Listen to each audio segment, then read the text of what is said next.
Hey everyone, welcome back to Geek Branch Podcast. As you know, I am your host, Tim, and these are my co-hosts, Cussler and Dane.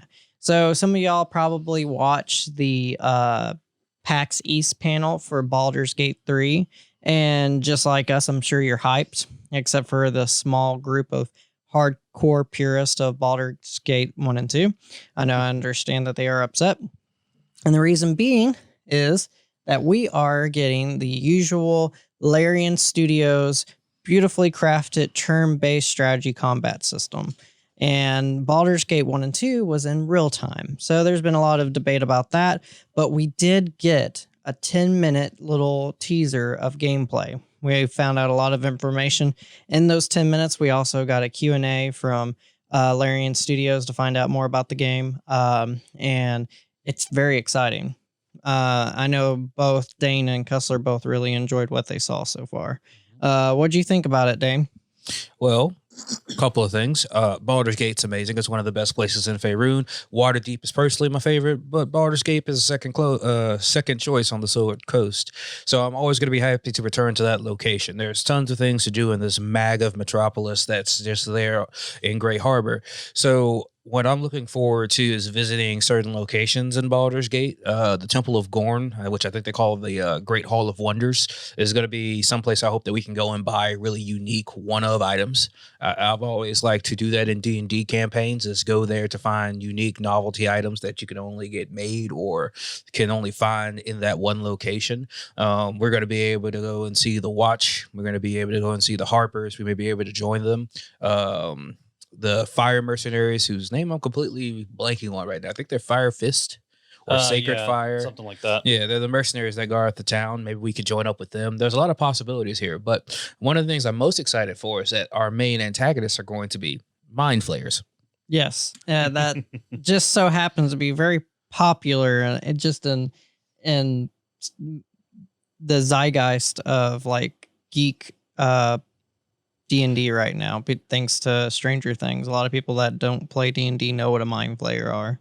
Sort of. Yeah, even though Stranger Things' version of a Mind Flayer is very different. Same thing with its Demogorgon. Yes. Yeah. Of course, they took their own take on it, but still, it made the public conscious of its existence. Right. So I'm very happy for that because I hate Mind Flayers. I hate Mind Flayers more than anything. Well, not more than anything. What? There's one thing that I hate more than Mind Flayers, and it's goblins. Yeah. Our friend Chris Evans would totally agree with you. Yeah. So you shouted out of the rooftops. Goblins are number one. Mind Flayers are a strong second. And so being able to murder Mind Flayers across the entire campaign is just going to make me a very happy person. So those are the two most important things for me. Returning to a full city, the lower and upper city of Baldur's Gate, and being able to explore it, to see it now in beautifully rendered Larian Studios graphics, as well as to go into perhaps all the major locations and to cross all the major gates like the Dragon's Gate, and to probably get into contact with the 4 Grand Dukes that make up the Council of 4, maybe enter the Parliament. We might become nobles in Water's Gate. No, sorry. Water's Deep. Water's Deep is what I'm thinking of. Sorry, Baldur's Gate. Yeah, Baldur's Gate. But, you know, I do the same thing in most D&D campaigns where the location is Water's Deep or Baldur's Gate, which is I try to become a noble just because I love being a part of both of those cities. Water's Deep is like really lawful. It's like lawful neutral is the best way of thinking about it. Baldur's Gate, though, is almost as close to true neutral as you can get, but it's really more like neutral good. It's a very welcoming and diverse society. You're going to get all types of races. It has access to all temples. So when you play a cleric, I'm assuming you'll be able to pick any god, even evil gods like Baal and Bane. There's just tons of amazing options here for getting a full D&D campaign experience in the form of a video game. And the closest that we've gotten to that previously was Pathfinder Kingmaker, in my personal opinion. And so to see us get true D&D, because most people should know that Pathfinder and by D&D Paizo are two different from D&D by Wizards. So I'm looking to see Baldur's Gate step into the arena and really take its place, perhaps, if not as number one, beating out Pathfinder, but at least the strong second. Well, with Pathfinder's Kingmaker. It's made by a very small studio, so but very amazingly done. yeah, they did a really good job. It was their, if I remember correctly, it was actually their first game, so they did a really good Kickstarter. job. Yeah, it was a Kickstarter. And with going back to what Dane said about with Baldur's Gate and D&D and all this and that, so Larian Studios worked very closely with Wizards of the Coast to make sure this is as accurate as you can get for a D&D video game.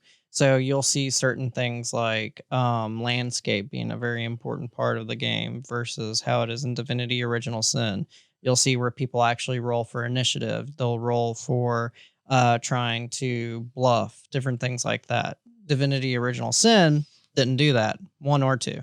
And then Because it has a very light skill system. yeah, it's very light. It obviously was influenced by D&D and Pathfinder and ones just like that, but it didn't set those hard rules that either one of them have.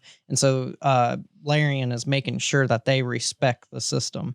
And a lot of people are very excited about the fact that there is jumping, and which is odd thing to think, but a game like this with the turn-based strategy is very interesting because the game, you can literally go just about anywhere because they added a few mechanics. It's a new updated engine from Divinity Original Sin 2. So there's a lot of new changes for this particular game, and it's very exciting. Like there's a third person mode where you can actually it's close to third person. It's still isometric, but it's still a closer camera look, which looks gorgeous when it's in third person. I mean, the game in general looks really great, and it's an alpha. Yeah, so I mean, some of the most important things about this is since they're adopting for D&D, D&D has about 4 primary movement types, 5 if you count phasing/teleportation, and that's ground movement, running and jumping, climbing, flight, and swimming. Yeah. You also can include barrowing there, but it's really rare. Having access to that type of movement abilities opens up strategic play on an isometric RPG that you really don't get anywhere else. No. Like having height in D&D can be very important. Yes. So it's really going to be very interesting to see exactly how flexible you can treat any combat scenario. If all of a sudden you can jump up 10 or 15 feet, get onto a stack of crates, and your opponent can't melee attack you unless he can climb up. And there are all types of disadvantages to climbing, all types of disadvantages to jumping. You can put people in very bad situations just by traveling and moving the terrain around to your advantage. That's going to be very, very impactful. Creating terrain, perhaps. Because, there's earth shape and a bunch of other things that you could do, like the pit spells that might give you access to certain things that give you a tactical advantage. So if they stay true to D&D and copy over as many things as possible, as well as maintain some of the beautiful things that occurred in Baldur's Gate 1 and 2 that I haven't been able to get anywhere else. For instance, I always play a necromancer. I will be a necromancer in Baldur's Gate 3. And Is that one of the announced classes? I would have to look. It's never a class. It's Wizard a series of usually spells. does it. Oh, yeah. It- Yeah, the wizard was one of the announced classes. Right. It's a series of spells. It's Right. not really a class. No. In fact, I don't think they're Yeah, ever it's really not truly- like Diablo 3 with their... The best Yeah. way to put it is at least in 5th edition, which is the edition they're using for this one, necromancy was a school of magic that you could focus in this one for wizard. But it wasn't to Dane's liking originally, so I don't know if they're gonna stray true and adapt that, because I've had a hard time with necromancy both in Pathfinder 2 as well as in D&D 5th edition. Yeah. But in the original Baldur's Gate, one of the things that you do is that when you create your undead, they don't disappear and they're not really limited in the way numbers are. So I can march around here with an army of 20 of them behind me, for instance. But in Pathfinder Kingmaker, it's a summoning spell. And it summons 6. And they're not editable. They're not buffable, really. They're just 6 undead champions. And it's not bad, but it's really subpar to what the depth of necromancy can be. Right. And the older games, Icewind Dale's, Baldur's Gate, actually, Neverwinter Nights, actually treated necromancy better than most new games have. Yeah. And for instance, there is a type Yes, I remember vividly the necromancy in Neverwinter. I usually went necromancy on Neverwinter Nights. Mm-hmm. Yeah, so when you're looking at Larian Studios Divinity series, their necromancy, which is a school there, doesn't actually tend to be necromancy. You can't really revive the dead. You get cool little type of like blood spells. Yeah, I was going to say probably summons too. Yeah, poison, but it's not necessarily actual necromancy. So I'm hoping that this is the one time Larian Studios does me right in the necromancy department. Well, they were saying that this one is darker than what Divinity usually is. And one would assume because they're going a darker route, because D&D is a little bit darker than how the Divinity world is, one would assume they would go down the necromancy path. I mean, it can be, but Divinity was pretty dark. But it had a lot of comedy mixed in it too, though. I think you're mixed. I would say the darker route is the fact that one, we're already in, like, our character, whichever we make or choose to play as, is already infected with a mind flayer tadpole, as they called it. Mm-hmm. So you're already on your way to becoming a mind flayer. You have to figure out how to basically eradicate it. Yes. Yeah. So to explain about all that, because we didn't really explain that. If you haven't watched any of it yet, there's a cinematic trailer that basically gives us a breakdown of how your story starts, which is a mind flayer abducts you along with some others. And you get this mind flayer's tadpole, and what that tadpole does is it essentially is their mating way of making another mind flayer. That you're infected, and eventually, unless you get healed by a healer, you become a mind flayer. Yeah. So mind flayers are a parasitic race, like ghouls, like werewolves, or any of the therianthropes in D&D, where you get a disease from them. In this case, the disease is the tadpole as opposed to ghoul fever, or I forget what the actual technical term for lycanthropy, I guess, is what you would call it. So one of the things that you need to do in traditional D&D is cast some pretty powerful healing magic on you from a cleric or going to a temple to get rid of these types of infections, or somewhere between 24 hours to like a week, you're going to end up becoming whatever you're infected by. So it's going to be pretty interesting to see exactly what the timetable is for that. I don't know if that's going to be something that's just going to be covered in Arc 1, or if you're going to be struggling with this thing most of the game. It really depends on what like the timetable is going to be for it, because I don't know if they're going to be 100% true to what mind flayers could do, because mind flayers are really difficult enemies to deal with in D&D. Yeah. And if we're starting as level 1 characters, which is, traditional D&D logic, we are in no way capable of handling the situation or being like helped. Well, there's already like changes to the characters, like so what Sven did, the head of Larian Studios, when he was playing the demo, you played as a vampire offspring. Dampier. Yeah, and then so he isn't supposed to be able to walk in the daylight, and suddenly when the ship that they were in from the mind flayer crashes, he can walk in the sunlight. And so there's a lot of Dampier's not Dampier, whatever it is, he's essentially a vampire.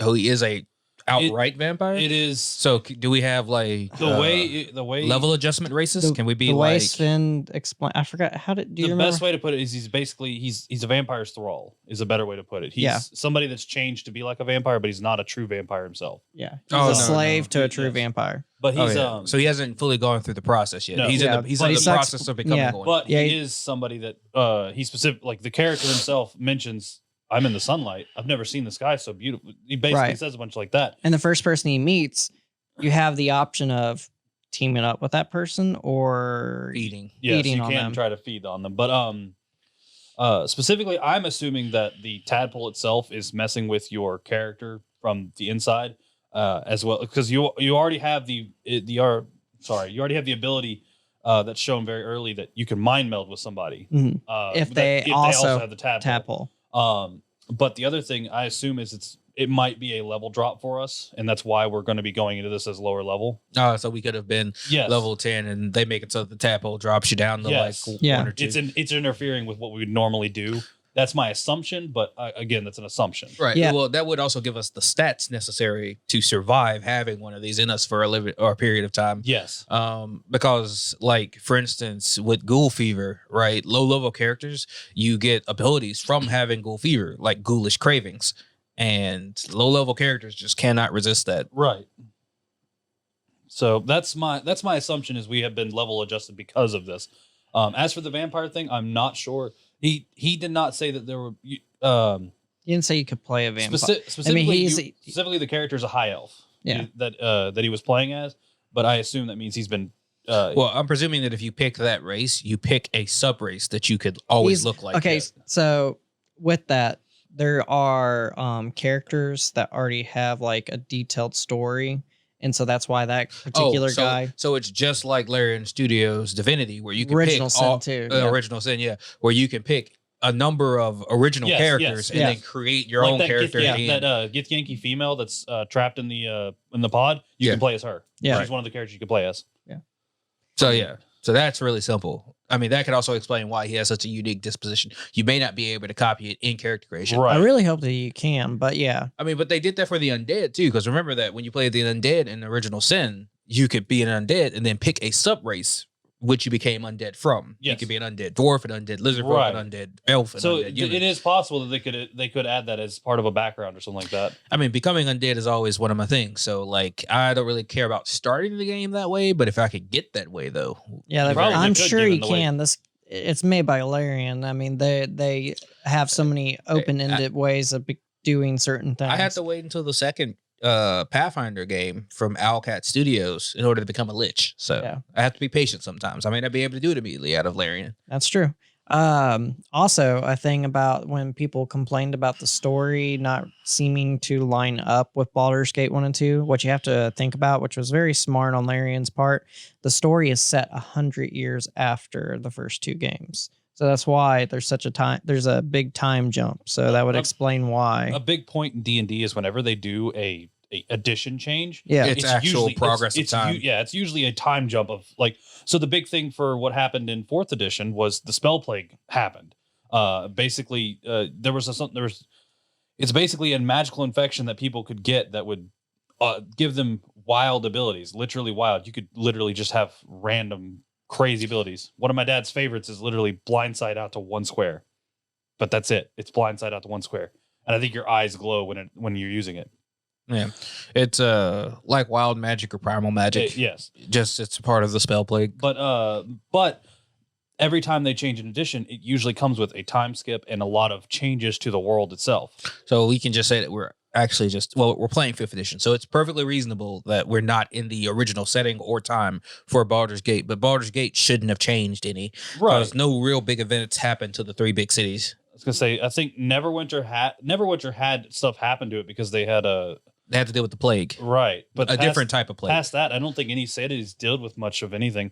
Like, I know you can go to other cities for their different campaigns and stuff like that. I think Waterdeep dealt heavily with the dragon stuff, but amongst other things, like the Underdark also. Right. But like none of it ever destroys the city. Yeah. So you just get the city recovering after a period of time. Right. Neverwinter recovered. Waterdeep recovered. He did confirm the city that it's shown the Mind Flayers. Yeah, it's not attack. Baldur's Gate. Yeah, that's not Baldur's Gate. It's one that's I think he said a few somewhere along the Sword Coast, or in the Arms region. He said the name of it, but I do not remember it. Yeah, he accidentally called it Baldur's Gate, or he mixed up the two names, but he's like, no, it's not. It's not Baldur's Gate. It's not Baldur's Gate. They're not attacking the city. They would get wrecked. By the way, you're on your way to Baldur's Gate when you get out of it. Yeah. So like nothing besides like a demon horde, an undead horde. You have to have like massive amounts of either power or numbers to attack Baldur's Gate, because Baldur's Gate is massive. It's the largest city in Faerun. Yeah. So even if you want to say that only 10% of the population is adventurers, we're still talking about like 100,000 people anywhere between level 1 and level 20. You are not easily attacking the city. Yeah. Also, another interesting feature about the game,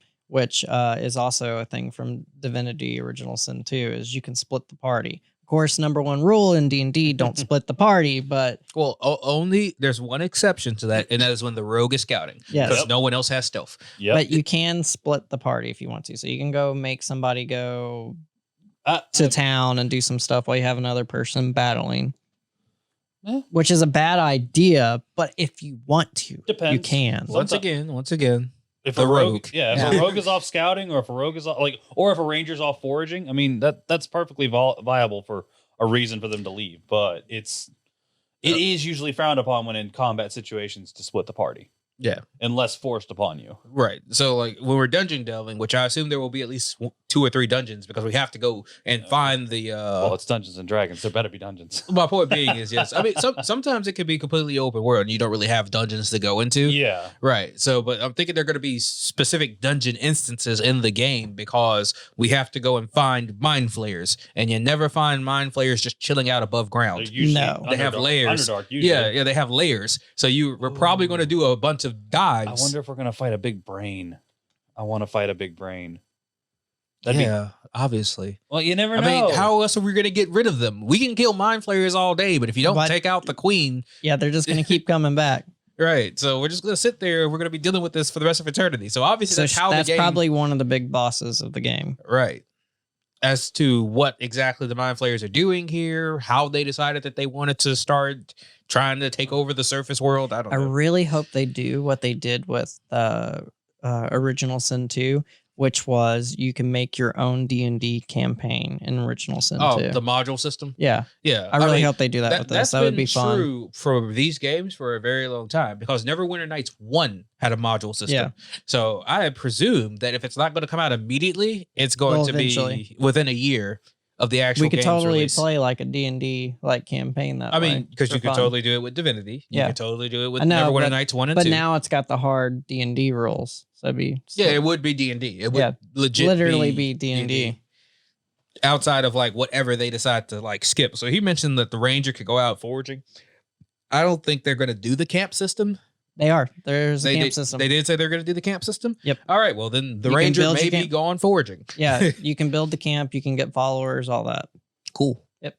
I like that. So they're already on point. So they should do necromancy. Seriously. Well, he already said with the vampire at the very least, when you're at camp at night, if you decide to give in to your bloodlust, you can like go and have a snack on one of the people. Whether it's one of your companions or one of the followers, which if most players would choose a follower, not a companion, unless you really hate that companion. I mean, there might be some people that you want to wax eventually. Yeah. There's always one. Yeah. There's always eventually one companion that's just too sarcastic to handle. Or just is totally just outside the parameters of your own character. Yeah. The Orc Magus and Pathfinder Kingmaker is like the polar opposite of me playing my character. And I'm like, you came as a package deal. If it wasn't for that, you'd be gone. Like he comes with a half elf wizard. And I'm like, she's fine. You're not. Leave. If I could be, but they're a package deal, so I'll let them stay. But I did not like that character. And if I was a vampire, he would be a snack. Yeah. Nom. Normally, I don't. This game is going to be in early access in a few months. Normally, I don't do early access with these type games, but I want to try it out. I think it's imperative that we actually do it because this is one of those games. Channel. Well, yeah, not only that. Well, yes, obviously. Yes. Sorry, this is also one of those games where feedback is imperative. Yeah, because they definitely like with. I remember they did a lot of player feedback for Original Sin 2. Right. And so before the full release. Right. And a really important part about this is that D&D 5th edition, in my personal opinion, sucks. So you want to make sure that they fix things. So I'm just like, if you did they ever say this was going to be 5th edition? Yes, they yes, it is. So 5th edition added some wonderful things. Like for instance, every attribute is a save in 5th edition. I love that. Right. That makes every attribute useful. It's really good. And then I sat there and I'm like, okay, that's great. But then for every one beautiful thing 5th edition did, it did like 2 that were really janky and nonsensical. So I'm like, how about just follow me here. Mm-hmm. Whenever we get into this alpha, we're like, change this. And a big issue that I'll say that 5th edition had is it's very on the rails for what you're doing with your class. You really don't have a lot of flexibility. And multi-classing didn't exist when we played it, right? It did, but it wasn't very good. It was super limited. Yeah. It was trying to go back to the old way of you basically had you could, instead of leveling this, you could level that, and you would get partial stuff of what they got, but some stuff you couldn't stack. It wasn't very good. I don't know. I'm not necessarily mad that it's 5th edition because honestly, I mean, it is the current edition. There's no reason not to use what's currently out because it's what people know. But like, in my opinion, if they were to choose an edition to transfer to a game, I would have chosen 4th edition. 4th edition, in my opinion, would transfer perfectly to a game. Yeah, but it's already so video gamey. That's so, the point. I know. That's the point. No, 4th edition might have been the perfect edition for this. Right. Like, But it's still- like Playing it on a table though was Yeah. horrible for me. I love 4th edition is more. It was the most video gamey tabletop RPG like ever. to give the example, Neverwinter, the not the original Neverwinter Nights, but the MMORPG. The online, Neverwinter Online, yeah. 4th edition transferred pretty well as an MMORPG because you had your at-will attacks, you had your 3 encounter powers, and you usually had 1 big daily power, and it transferred pretty well as a system for a game. I know, but it felt so limiting. Oh, by the way, Divinity is the one game that has made, for content creators anyways, Stadia interesting. I know. Well, I said Stadia was interesting. I'm sorry. I'm sure they'll ruin it. But These words, they were not meant to be spoken, Tim. so what they did was they talked about it during the release or before the release of Stadia, that there would be games where the community could have feedback on it. Mm-hmm. And so when you play the game, if you want to play live on YouTube or something like that, the community will be able to do role checks and different things and decide what route you'll take on a certain quest and different things like that, which I think is a fun thing for like the community. Well, It's kind of like super interactive Twitch. While Yeah. I agree with that, they already do that a lot with like Games Done Quick does that a lot by you give in donations and you can have the person do something specifically. Yeah, but I hate that. Oh, yes, Games Yeah. Done. I know I'm giving a bad example. It's just what came to mind. I know, first. but it's integrated into the game itself. So that way, like, you know what I mean? It's a little different. As personally, even as if I were to be a content I would creator, never do it. Yeah, I would never. You are like a that. content creator. You're on Oh YouTube. God, I am, and I. Anyways, by the way, well, I'll say it later. But anyways, I would not like that just because I don't like having my game interfered with. If I play something, I want to play it my way. Right. I mean, we probably won't ever do that. Don't worry, people. We're not wasting our money on Stadia. I just thought it was interesting. There was a studio that was using that feature. At the absolute worst, you'll find us on Twitch or Mixer. Yeah, I do fully plan to start streaming here soon. And I know Cussler wants to start streaming here soon too. Yeah, that actually would be a pretty good game to start streaming with. Yeah. If you want to stream horror games with me, ones that will terrify your very soul, like and subscribe. Leave a comment because I will be there for you always. You know what? If I get bribed enough, I'll play a horror game. I'm good. I'll play Resident Evil or something. I'm kidding. Actually, I've played a few horror-oriented games. I mean, I'll run you guys through Darkwood. There's that new World of Horror game. I do want to play the new Resident Evil, actually. Well, I mean, all the Resident Evil remakes are amazing. Yes. But yeah. Resident Evil 2 was a blast. But anyway, the remake was fantastic. Digressing. I don't know. I'm excited. I'm excited. I'm so excited that I'm going to play early access, and not just because we're YouTubers trying to get those clicks, but because I want to legit. Yeah, because I'm legit want to play this game. So catch us when the early access comes out and give us some feedback. Comment while we're streaming. Feel free to tell me, hey, go this direction, do something like that, or just chill and conversate with us. I'm sure one of us will be looking at the comments while the other is playing. Don't tell me that. I probably won't listen.